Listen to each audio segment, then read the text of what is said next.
Good afternoon. Today I'm going to be cooking a simple dessert for you.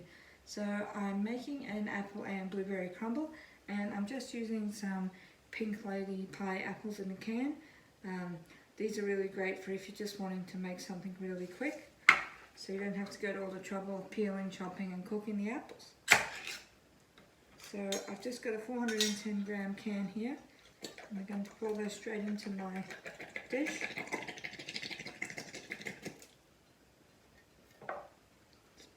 Around, so I might actually use 2 cans for this. Just get another one out of the cupboard. And you can use any sort of pie apple if you want. You could probably even make this with pear, apple and raspberry, put a few raspberries in there, whatever you like. And these are quite wet, so you can drain them if you like, but I just put them straight in. So I've just got a small Pyrex dish here that I'm filling. And the next thing we're going to do is we want to add in some cinnamon. So I'm just going to roughly measure this, but it's about a teaspoon of cinnamon, maybe about a tablespoon of cinnamon, just a little bit of cinnamon in there to add some flavour. And then we need some sugar. So the pineapples are already sweet, but they're not super sweet. So I'm just going to add in about 1 tablespoon of caster sugar. I'm just going to sprinkle that over the whole thing, so just lightly do it slowly so you can cover the whole area. Just a little bit of sugar to add an extra bit of sweetness. And then we want to add in our blueberries.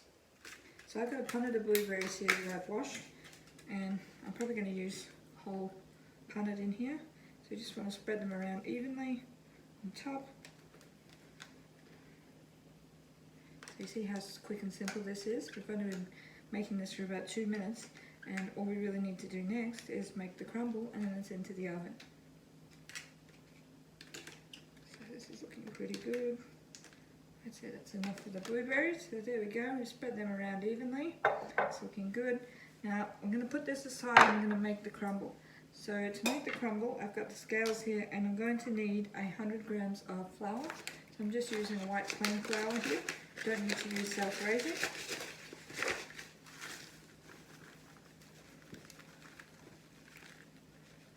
So you could probably also use wholemeal flour if you wanted to make this a little healthier. You could even try with gluten-free. And then I've got some butter here, so it has to be cold and just cube butter. So I've got about 50 grams there that I've measured out.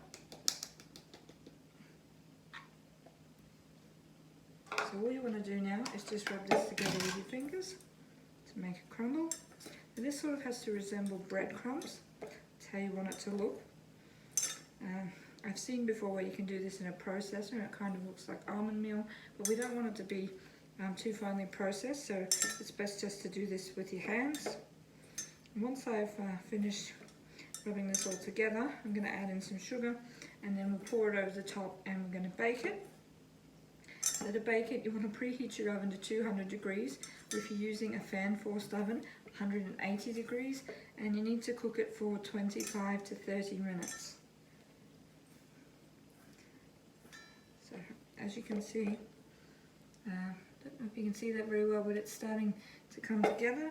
So just going to keep rubbing that together until we get the consistency and texture that we want.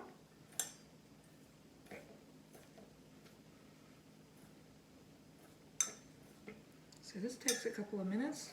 It's probably one of the longest things you have to do when making your crumble.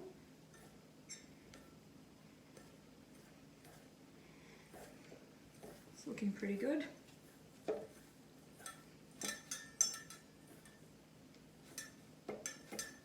So you sort of want to clump this together, sort of squeeze it a bit as you're rubbing it, just because we want to make some big chunks to go in there. We don't want this to be too much like flour on top. That's looking pretty good.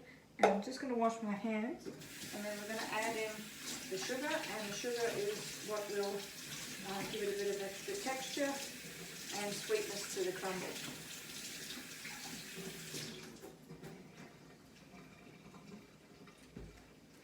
So we want to add in 100 grams. So I'll just put this back on here, and with this you want to put your bowl on the scales before you turn it on. That way it only measures what's in the bowl and not the weight of the bowl, so otherwise your measurements will be wrong.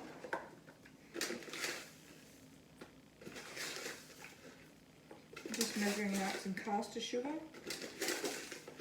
You can also get raw caster sugar. That one's a really good one to use. I buy that from time to time, but I just got white today because that's what I had in my cupboard.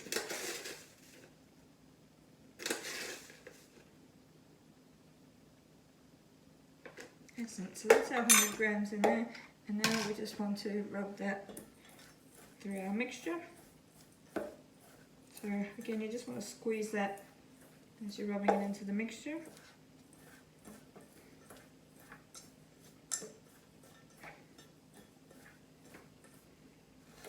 So now that that's done, we're just going to sprinkle this over the top.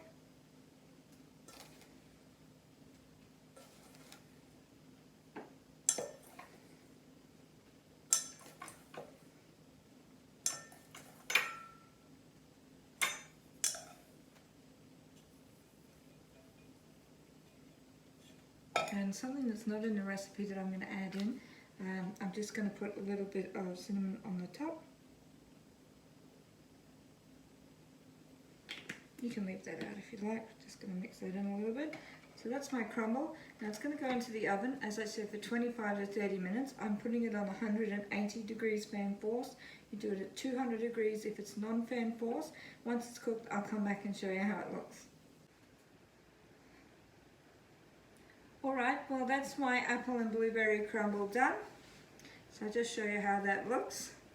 It's looking pretty good. I just wanted to let you know, with this recipe, I came up with the recipe myself, except I wasn't too sure on what to do for the crumble topping. So I went onto the Jamie Oliver website and looked up his apple crumble recipe. So that's his recipe for on top, making the crumble by using the flour, the sugar and the butter. Now I followed his instructions to cook the crumble for 25 to 30 minutes. I actually found with the way that the crumble was when it came out, after 30 minutes needed a bit longer.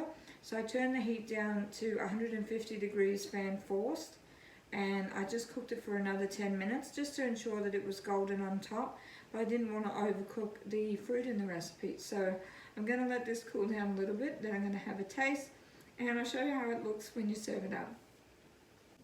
Alright, so now that my crumble has cooled down a little bit, I'm just going to serve some of this up and give it a try. So the apples are still feeling quite firm, the blueberries are soft, and I'm just going to put some into a bowl.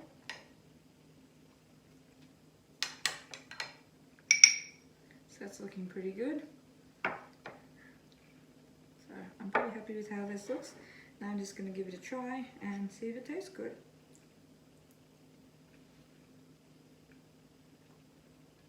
It's really good. Alright, well, if you decide to try and make this, please let me know if you enjoyed it. Thanks so much for watching. I'm going to go and finish this. Bye.